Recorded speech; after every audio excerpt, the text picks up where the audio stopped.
Hello दोस्तों, स्वागत है आपका फिर से एक नए वीडियो में। इस वीडियो में दोस्तों बात करेंगे रेलवे ग्रुप डी के केमिस्ट्री स्ट्रेटजी की कि आपको केमिस्ट्री कहाँ से पढ़नी चाहिए दोस्त और किस तरीके से केमिस्ट्री को पढ़ा जाता है। कितने मार्क्स का केमिस्ट्री का पोर्शन रेलवे ग्रुप डी में आता है। कोई कहता है कि 10 से 15 क्वेश्चन आते हैं, कोई कहता है कि 5 से 10 क्वेश्चन आते हैं। इस वीडियो में सारी जानकारी दोस्तों हम लेने वाले हैं कि रेलवे ग्रुप डी में केमिस्ट्री का पोर्शन कहाँ से कितना हमको पढ़ना है, वन लाइनर पढ़ना है, क्या पढ़ना है, आगे सारी जानकारी इस वीडियो में हम लेने वाले हैं। वीडियो पर अगर दोस्तों नए हैं तो वीडियो को लाइक कीजिए, शेयर कीजिए और मेरे चैनल को दोस्तों सब्सक्राइब भी कर लीजिएगा। वीडियो को स्टार्ट करते हैं। देखिए दोस्त, केमिस्ट्री में कुछ चैप्टर दोस्तों ऐसे हैं जहां से क्वेश्चन वन लाइनर ये आता ही आता है। एक लाइन में क्वेश्चन पूछ लेगा। सबसे ज़्यादा केमिस्ट्री में जो क्वेश्चन पूछता है आपसे वो पीरियोडिक टेबल से सबसे ज़्यादा क्वेश्चन पूछता है। 2 से 3 क्वेश्चन दोस्तों यहाँ पर आपसे पूछ लिया जाएगा। पीरियोडिक टेबल की अगर मैं बात करूँ तो आपने देखा होगा हिंदी में जिसको आवर्त सारणी कहा जाता है। तो सबसे पहले आपको फुल डिटेल में पूरा चैप्टर, चाहे 4 दिन लगे 5 दिन लगे दोस्तों, अच्छे से ये आपको चैप्टर कवर करना है, क्योंकि आधी केमिस्ट्री तो दोस्तों पीरियोडिक टेबल पर ही आधारित है। सबसे पहले हमको इसमें क्या पढ़ना है, SPDF ब्लॉक के बारे में पढ़ा होगा। आपने पढ़ा होगा एस ब्लॉक के तत्वों क्या कहते हैं, पी ब्लॉक के तत्वों को क्या कहते हैं, डी ब्लॉक के तत्वों को और एफ ब्लॉक के तत्वों को क्या कहा जाता है ना।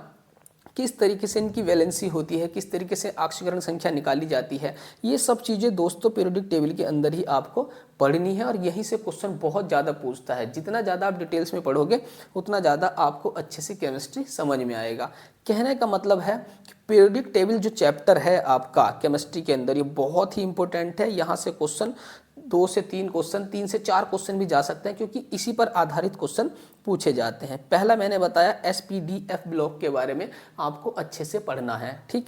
दूसरा, मैं यही बात बार बार कह रहा हूँ कि फुल डिटेल्स चैप्टर को आपको यहाँ पर पढ़ना है कि कितना सब, जितनी भी धातु, अधातु, मेटल्स यहाँ पर होती हैं, उपधातु के बारे में पढ़ना होता है, सब यहाँ पर आपको पीरियोडिक टेबल के अंदर ही ये सब चीज़ें देखने को मिलती हैं। बैलेंसी वाला अलग से नहीं पढ़ना है दोस्त, आवर्त सारणी के अंदर ही इसको आप पढ़ सकते हैं। कहते हैं जैसे कि हाइड्रोजन होता है, हाइड्रोजन की संयोजकता कितनी होती है ना, बैलेंसी को संयोजकता कहते हैं हिंदी में।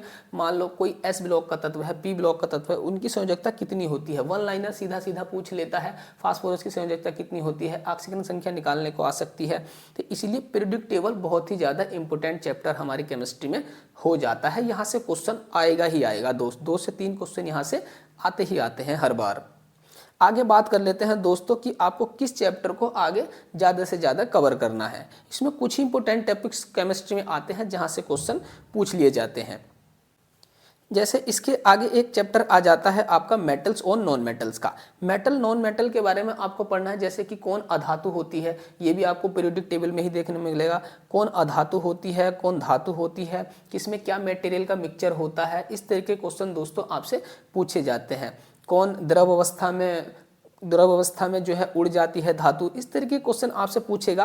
कहने का मतलब यहाँ से एक क्वेश्चन आपसे मेटल नॉन मेटल से भी पूछा जाता है केमिस्ट्री के अंदर। अच्छे से आप अगर लर्न करेंगे तो इस चैप्टर को भी आप बहुत अच्छे से कवर कर लेंगे, ठीक है। आगे बात कर लेते हैं नेक्स्ट चैप्टर की दोस्त, एसिड, बेस और पीएच वैल्यू। एसिड का अम्ल, क्षार, लवण आपने दोस्तों पढ़े ही होंगे। तो आपसे पूछेगा कि पीएच वैल्यू पूछ सकता है कि मतलब जो एसिड होते हैं उनका पीएच वैल्यू कितना होता है, जो क्षार होते हैं उनका पीएच वैल्यू कितना होता है, 7 से ज़्यादा किसका होता है, ठीक है ना, 7 से कम किसका पीएच वैल्यू होता है। ये सारे क्वेश्चन आपसे दोस्तों वन लाइनर केमिस्ट्री के अंदर पूछे जा सकते हैं। इसके अंदर दोस्तों आपसे पीएच वैल्यू के बारे में भी पूछा जाता है। 1 नंबर का न्यूमेरिकल आपसे पूछ सकता है वन लाइनर की, पीएच वैल्यू के ऊपर भी क्वेश्चन आपसे इसमें पूछ सकता है। तो सब अच्छे से पढ़ के जाना है। एसिड, बेस और पीएच वैल्यू के बारे में आपको बहुत ही अच्छे से जानकारी लेकर जाना है कि किसका पीएच मान कितना होता है और कितना अम्ल का होता है, क्षार का, ये सब जानकारी आपको पता होनी चाहिए, ठीक है दोस्त। पीएच वैल्यू की खोज किसने करी थी, ये भी क्वेश्चन आ जाता है वन लाइन में। एक क्वेश्चन दोस्तों आपको केमिकल फॉर्मूलाज से देखने को मिलेगा ही मिलेगा, ये तो निश्चित है। आपसे पूछ सकता है कैल्शियम कार्बोनेट का फॉर्मूला, जैसे सीधा सीधा पूछ लेता है क्या होता है। 4 फॉर्मूले आपको दे देगा और उसमें से आपसे पूछ लेगा कैल्शियम कार्बोनेट का, कैल्शियम बाइकार्बोनेट का, सोडियम हाइड्रोक्साइड का, किसी का भी आपसे क्वेश्चन पूछा जा सकता है। एक क्वेश्चन यहाँ से आना ही आना है केमिकल फॉर्मूले से। CaCO3 जैसे हो गया, NaCl, NaSO3, ये किसका फॉर्मूला होता है केमिकल फॉर्मूला, सीधा आपसे एक लाइन में ये क्वेश्चन पूछा जाता है। और इसका यूज़, जैसे कि आपसे पूछ लेगा NaCl का इसका रासायनिक नाम क्या है, ठीक है, जो हिंदी में यूज़ किया जाता है वो रासायनिक नाम इसका क्या है और इसका प्रयोग क्या होता है, ये सब आपसे क्वेश्चन पूछे जा सकते हैं। NaSO3 का जैसे ब्लीचिंग पाउडर होता है CaOCl2 जो होता है, इसका यूज़ कहाँ पर किया जाता है, इस तरीके से आपसे क्वेश्चन पूछ सकता है एक लाइन में। तो ये केमिकल फार्मूला आपको पढ़ के जाना ही जाना है, ज़्यादा से ज़्यादा याद करना है, जिससे कि आपका 1 नंबर पक्का हो जाए। ये केमिकल रिएक्शंस जो होती हैं दोस्त, ये सबसे बाद में आपको पढ़नी है। केमिकल रिएक्शन जैसे कि कोई प्रोडक्ट हमने मिलाया, जैसे कि H+O2 होता है, ठीक है ना, यहाँ से मिलाने पर ऐसे आपको दे देगा कि आगे खाली छोड़ देगा और 4 ऑप्शन देगा कि इन दोनों को मिलाने पर क्या बनेगा। इस तरीके की बहुत सारी केमिकल रिएक्शन केमिस्ट्री के चैप्टर में दी गई हैं, पहले दूसरे चैप्टर में 9th 10th में, जो आपको बनानी है यहाँ पर क्या बना, ठीक है। इस तरीके से आपसे क्वेश्चन पूछेगा, कोई प्रोडक्ट दे देगा C और +O2 दे देगा, तो आपसे पूछेगा आगे एरो लगा के कि क्या बनेगा। 4 प्रोडक्ट ऑब्जेक्टिव में देगा और आपसे पूछेगा इससे क्या बनना चाहिए। तो इस तरह की केमिकल रिएक्शन का एक क्वेश्चन आना ही आना है। पिछली बार जब ग्रुप डी का सारा प्रीवियस ईयर उठाकर देखिए, उसमें आपको इस तरीके का 1 से 2 क्वेश्चन मिलेगा ही मिलेगा, ठीक है। ये बिल्कुल आपको सबसे लास्ट में पढ़ना है। मान लो कोई बड़ा आ गया, हम कोई बड़ी रिएक्शंस आ गई, हमको पता नहीं कि इसका क्या बनेगा, तो लास्ट में आप कुछ भी लगा सकते हैं, लेकिन जो मेन है 1 लाइनर क्वेश्चन वो आपको अच्छे से पढ़ कर जाना है दोस्त। जैसे कि कभी कभी आपने पढ़ा होगा सॉलिड के बारे में, जैसे सॉलिड होता है, लिक्विड होता है और गैसेस, इनके बारे में एक चैप्टर दिया गया है 9th में, ठोस द्रव गैस अवस्था, ये भी आपको पढ़ के जानी है, ठीक है ना। अणु परमाणु वारक के बारे में छोटा छोटा इसमें दिया गया है, इनकी परिभाषाएं हैं, वो आपको थोड़ा थोड़ा पढ़ लेना है। सॉलिड लिक्विड गैसेस के बारे में, कौन जो है अदृश्य रहती है, कौन किस तरीके से क्वेश्चन गैस वाला आता है, ये आपको पता चल जाएगा जब आप चैप्टर को पूरा लर्न कर लेंगे।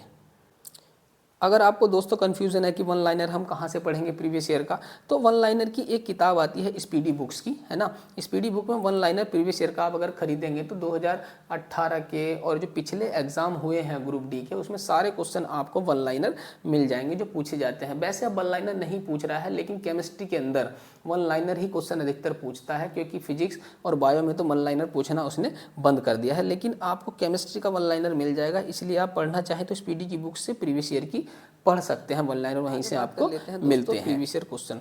वही बताया मैंने, प्रीवियस ईयर क्वेश्चन आपको वहीं पर मिल जाएंगे। ज़्यादा से ज़्यादा प्रीवियस ईयर क्वेश्चन लगाइए केमिस्ट्री के, तो आपको ज़्यादा से ज़्यादा नॉलेज हो जाएगी किस तरीके के क्वेश्चन वहाँ पर आते हैं। डेली एक मॉक टेस्ट दोस्तों आपको लगाना है। अगर आपको अपना जो स्कोर है केमिस्ट्री का या साइंस का, पूरे एक साइंस का अगर कोर्स बूस्ट करना है, जितना भी ये है आपका, तो एक मॉक टेस्ट तो डेली लगाइए दोस्त। साइंस का स्पेशल, फिजिक्स केमिस्ट्री बायो जिसमें तीनों हो, एक मॉक टेस्ट डेली लगाना है। अपना स्कोर देखिए कि 30-35 में से हमारा कितना स्कोर बन रहा है डेली, कितना हम कर पा रहे हैं, ठीक है दोस्त। यही सारी जानकारी दोस्तों इस वीडियो में मुझे देनी थी। वीडियो आपको इन्फॉर्मेटिव लगी हो तो वीडियो को लाइक जरूर कीजिएगा दोस्त, और इस वीडियो को शेयर भी आप दोस्तों जरूर कर दीजिएगा। और आप मेरे चैनल पर अगर पहली बार विजिट कर रहे हैं तो चैनल को सब्सक्राइब जरूर से कीजिएगा, ठीक है फ्रेंड्स। आगे भी आपको इस तरीके की सारी वीडियो में देता रहूँगा, किस तरीके से रेलवे में कहाँ पर कैसा काम होता है, किसका क्या वर्क होता है, कहाँ से ग्रुप डी में सिलेक्शन लेने के बाद आप लोको पायलट जल्दी से बन सकते हैं, है ना, ट्रेन मैनेजर आप बन सकते हैं, स्टेशन मास्टर आप बन सकते हैं। सारी जानकारी आगे वीडियो में मैं लाता रहूँगा, ठीक है दोस्त। अगर आपको जानकारी अच्छी लग रही है तो वीडियो को लाइक शेयर जरूर कीजिएगा, चैनल को सब्सक्राइब कीजिएगा।